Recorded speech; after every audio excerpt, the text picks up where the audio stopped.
بيبدأ الفيلم بحراس واحد ظالم اسمه فشدار، وبيكونوا بيجروا ورا واحد اسمه رافي علشان يقتلوه، وبيلحقوه عند البوابة وبيموتوه وبيمشوا. وبعدها بتيجي واحدة اسمها شانتي وبتشوفه هو لسه في الروح، ولما سألته مين اللي عمل فيك كده قال لها فشدار ورجالته، وبعدها بيموت. وشانتي دي كانت بتشتغل صحفية وعلى طول بتكتب في الجرايد ان فشدار هو اللي قتل رافي، وبيكون فشدار وقتها مجمع رجالته وبيفرجهم على الأسلحة الجديدة. وبيجي واحد من الحراس بتوعه وبيعرفه ان في واحدة صحفية اسمها شانتي كاتبة في الجرايد ان انت المسؤول عن موت رافي، وبيطلب منه ان هو يديله الإذن علشان يقتلها. لكن فشدار بيرفض لانه كان عايز ينتقم منها الاول قبل قتلها، وكان شايف ان الموت راح عليها. وبيبعت رجالته يستنوها في الطريق وهي راجعه من شغلها، ولما بيتهجموا عليها شانتي بتفضل تصرخ وتندع على اي حد يجي ينقذها. وبيكون في واحد معدي بالصدفه اسمه شنكر وبينقذها منهم، وبيرمي واحد عليهم وبيوقعهم. ولما سالوه انت مين قال لهم انا الميكانيكي، واللي انتوا عايزين تعتدوا عليها دي اكتر من اخت ليا. والغريب اللي هو كان بيقول لهم كده وهو اصلا ما يعرفش شانتي، وبيعرفهم ان هو هيلبسهم الاساور دي زي الحريم، وبيفضل يضرب فيهم كلهم. وبالرغم ان هو كان لوحده وهم اكتر منه بيقدر ان هو يقضي عليهم كلهم، ومن خوفهم منه بيلبسوا الاساور علشان ما يضربهمش تاني. وبيعرفوا ان هو كده تعدى حدوده مع رجاله فشدار، لكن شنكار ما كانش خايف منهم وما همهوش كلامهم، وبيخافوا منه وبيطلعوا يجروا. وبعدها بيتكلم مع شانتي وبيعرف ان هي صحفيه وانهم كانوا عايزين يقتلوها لانها كشفت حقيقه فشدار. وشنكار بيطلب منها ان هو يروح معاه القسم علشان يقدموا بلاغ فيه، لكن شانتي بترفض لانها ما كانتش عايزه تدخله في مشاكل معاها. وبتروح لضابط شرطه اسمه راما علشان تقدم بلاغ في فشدار، لكن راما بيرفض بحجه ان هي ما معهاش شهود. ولما هددته ان هي صحفيه وهتحكي اللي حصل في الجرايد وافق على طول ان هو يعمل لها المحضر. وبيطلع ان راما ده ظابط مرتشي وبيشتغل لحساب فشدار، وبياخد المحضر وبيروح لفشدار وبيحكي له على اللي حصل، وبعدها بيقطع المحضر. ولما فشدار بيعرف ان شنكار ضرب رجالته وهانهم بيكون عايز ينتقم منه. بعدها شنكار بيروح الورشة بتاعته، لكن مش بيلاقي العمال موجودة فيها، وبيلاقيهم واقفين قدام كشك فيه بنت اسمها سارة. وسارة دي كانت عينها من شنكار وبتحبه، وبيروح يرجع العمال علشان يكملوا شغلهم. وبيكون شنكار ليه اخت متجوزة ومخلفة، لكن جوزها كان على طول بيضربها علشان تديله فلوس يروح يسكر بيها، وما كانش حاسس بنفسه وكان عايز يقتلها هي وابنها. وشنكار بيدخل عليهم وهو بيضربها، لكن قبل ما بيضربه اخته بتقوله بلاش لانه ده مهما كان جوزي وابو ابني. وشنكار بيسيبهم وبيمشي. وتاني يوم ابن اخته بيروح له الورشة وبيطلب منه ان هو يشتغل معاه، لكن شنكار كان رافض في الاول لانه لسه صغير وعنده دراسة. ولما بيلاقيه مصمم شنكار بيوافق.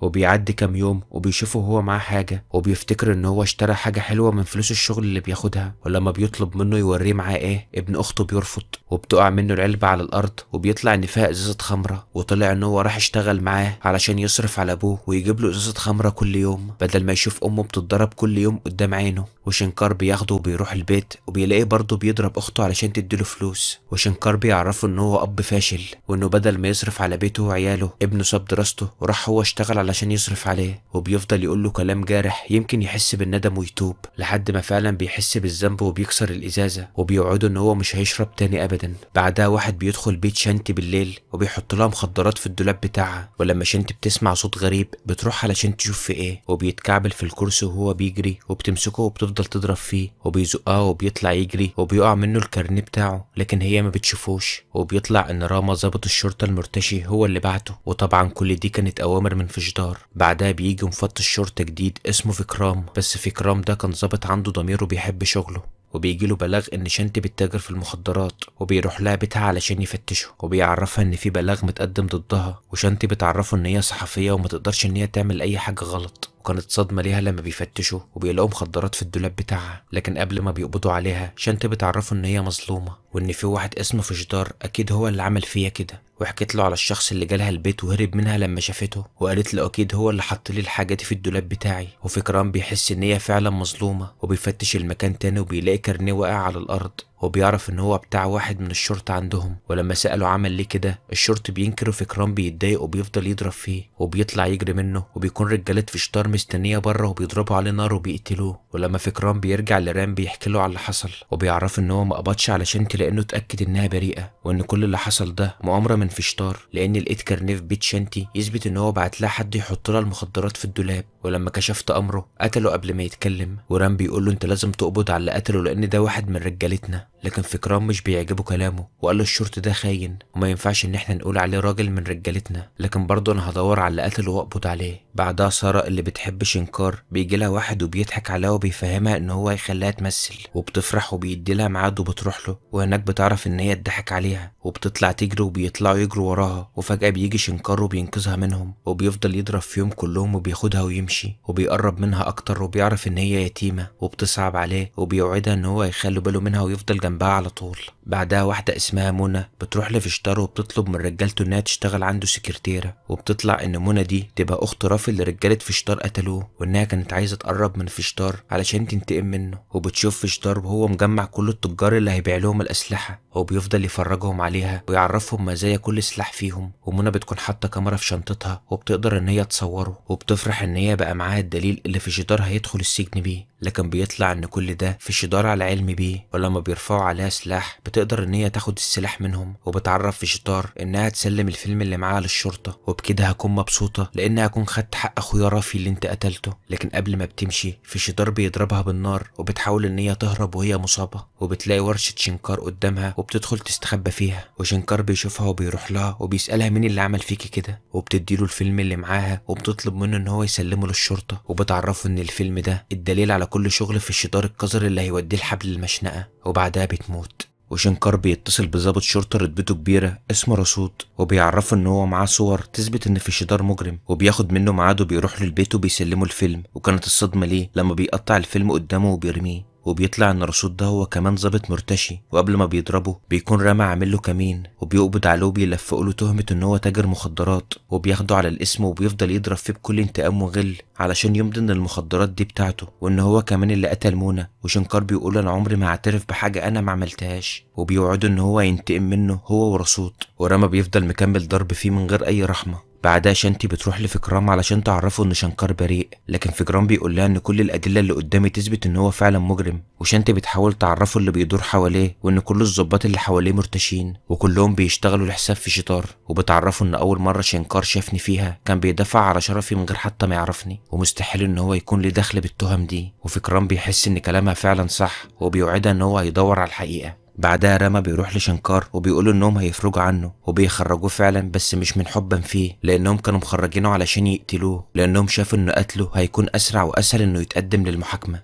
وبيتلموا عليه كلهم وبيربطوه بالحبل وبيضربوا عليه نار، وشنكار بيتصاب وبيقع وبيسيبوه وبيمشوا وبيفتكروا ان هو كده مات. وعلى طول شانتي بتيجي وبتشوفه وهو واقع على الارض وبتفتكر هي كمان اللي هو مات، وبتفضل تبكي عليه لانها عارفه ان هو اتقتل ظلم. وفجاه بتلاقيه بيتحرك وبتعرف ان هو لسه عايش، وعلى طول بتاخده على المستشفى وبتقدر ان هي تنقذ حياته. وبيكون في الوقت ده فشتار ورجالته بيحتفلوا بموت شنكار، لكن بيجي اتصال لبابار دراعه اليمين بيعرفوه فيه ان شنكار لسه عايش، وطبعا بتكون صدمه ليهم كلهم. وبابار بيقول له ان شنكار لازم يموت النهارده، وبيروح له المستشفى وبيدخل اوضته، ولما بيلاقيه نايم على السرير بيضربه بالسيف، لكن بيطلع ان شنكار حاطط دميه مكانه وبيجي من وراه وبيفضل يضرب فيه بكل انتقام لحد ما بياخد السيف منه وبيذبحه. وبيجي فكرام وبيشوفه بعد ما قتله وبيقول له انت كده بقيت مجرم، وشنكار بيعرفه ان القانون الفاسد هو اللي وصله لكده، وانه كان عايش طول عمره في حاله ومالوش دعوه بالمشاكل، لكن بما ان المشاكل جات له لحد عنده فلازم ينتقم من اي ظالم يقف في طريقه، وانه هيفضل وراهم لحد ما يثبت براءته. بعد كده بنشوف فشتار ورجالته وهم قاعدين مستنيين بابار بعد ما يكون قتل شنكار، وبيلاقوا حد جايب لهم جثه لحد البيت، وطبعا بيكونوا مفكرين انها جثه شنكار. وكانت الصدمه ليهم كلهم لما بيلاقوها جثه بابار وبيعرفوا ان شنكار قتله، وبيتصل بفشتار وبيقول له ايه رايك في الهديه دي، وبيعرفوا ان الحرب بدات وان الدور جاي عليه. بعدها شنكار بيروح لشانتي وبيحكي لها على كل اللي حصل،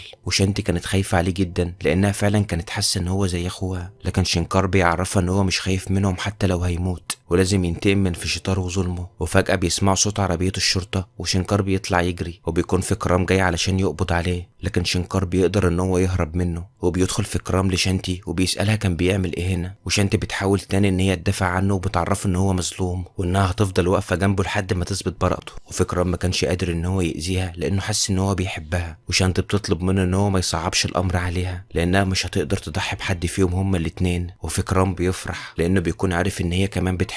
بعدها فشتار ورجالته بيقعدوا مع بعض علشان يشوفوا طريقة ينتقموا بيها من شنكار، وراما بيقول لهم ان هم هيراقبوا بيت شانتي لانه اكيد هيروح لها تاني. وفعلا بيروح لشنتي علشان يستناه هناك ويقبض عليه، وبيكون مدي اوامر للعساكر ان هم لو شافوه يضربوه بالنار. وفجأة بيلاقي شنكار داخل عليه وبيفضل يضرب فيه بكل انتقام لحد ما بيقتله. وبعد كده بيتقابل مع فكرام، وفكرام برضه كان عايز يقبض عليه، لكن شنكار بيزقه وكان هيقع من فوق الجبل، وشنكار ما بيقدرش يمشي ويسيبه وبيروح وبيطلعه. ووقتها فكرام فعلا حس ان هو مظلوم، وشنكار قال له انت لازم تحمي البلد وتقبض على كل المرتشين اللي حواليك، وبيسيبه وبيمشي. بعدها بيروح البيت عند سارة لانه كان عارف ان هي اكتر انسانة بتحبه وهتقدر ان هي تحميه، ومن كتر ما هو عارف ان هي بتحبه وعدها بالجواز. وتاني يوم بيروح لها الشخص اللي كان ضحك عليها قبل كده، وبيطلع ان ده واحد من رجالة فيجيتار، وبيقدر ان هو يخدرها وبيخطفها وبيمشي، وبياخدها معاه في الاتوبيس لمدينة تانية علشان يبعدها عن شنكار. ولما الاتوبيس بيقف بينزل علشان يجيب اكل، وبيتصدم لما بيرجع وبيلاقي شنكار قاعد مكانه، وبيفضل يضرب فيه لحد ما بيرميه بره الاتوبيس وبيقتله.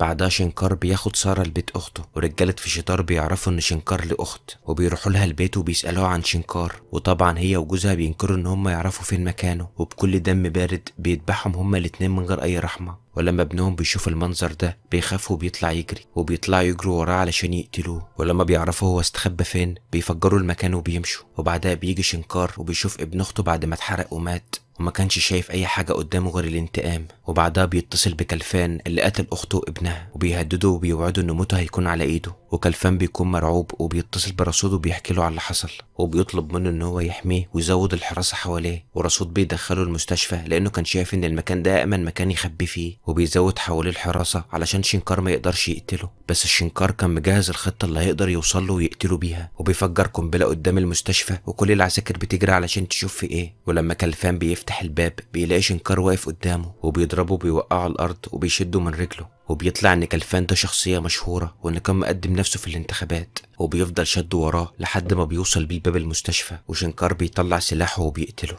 بعدها فيجيتار ورسود بيكونوا قلقانين من شنكار، وبيكونوا مستغربين ازاي قتل رجالتهم واحد ورا واحد، وكان لازم يشوفوا حل وبسرعة انهم يقتلوه لان كده كان في خطر على حياتهم. بعدها شنكار بيعمل خطة علشان يقتل رسود، وبيركب مكان السواق بتاعه علشان يقدر يقتله، لكن رسود بياخد باله ان اللي موجود ده شنكار، وبيرفع عليه سلاحه وبيهدده ان هو يقتله. لكن شنكار بيضرب فرامل فجأة والباب بيتفتح وبيقع رسود، وقبل ما بينزل يقتله بيلاقي فكرام جاي، وما كانش قدامه غير ان هو ياخد العربية ويهرب. بعد كده فكرام وشنتي بيروحوا لوزير الداخلية وبيحكوا له على كل اللي حصل، وان رسود بدل ما يكون ظابط يجيب حق المظلوم بيشتغل لحساب فيجيتار، وهو اللي قطع الفيلم اللي كان فيه دليل ان فيجيتار مجرم. وبيقدر وزير الداخلية يثبت صحة الكلام ده، وبيرفض رسود من شغله وبيقدمه له محاكمة عسكرية. وبعدها بيكون متضايق جدا وكان عايز ان هو ينتقم من شنتي بأي شكل. وفيجيتار بيروح لها البيت، واول ما بتفتح الباب بيقتلها، وبيكون فكرام عندها وبيشوف المنظر ده بعينه وبيتضايق وبيفضل يضرب فيهم بكل انتقام، لكن في الاخر بيتكتروا عليه وبيضربوه، وبيكون مصيره الموت زي ما شنتي ماتت بالظبط. وبيفضل يبص لها وبيتأسف لها ان هو ما قدرش يحميها، وبيموتوا هما الاتنين.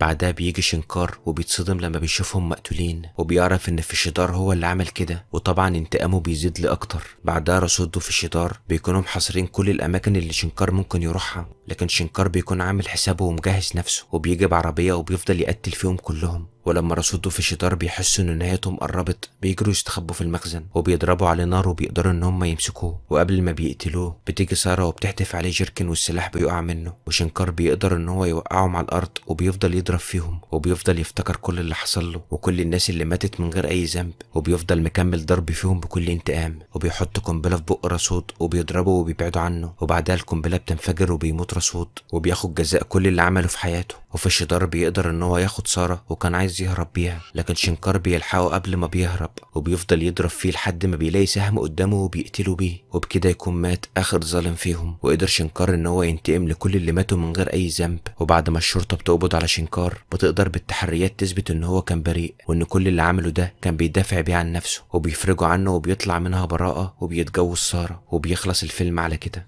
اللي كتب السكريبت ده ومنتج الفيلم شيماء جمال، اداء صوتي كريم عادل. يا ريت لو عجبك الفيديو تحط لايك، ولو اول مرة تتابعني تشترك في القناة وتفعل زر الجرس عشان يجيلك اشعار باي فيديو جديد هنزله. وما تنسوش تعملوا فولو للانستجرام ولايك لصفحتي على الفيس، وتشتركوا في قناتي على تليجرام. يلا سلام.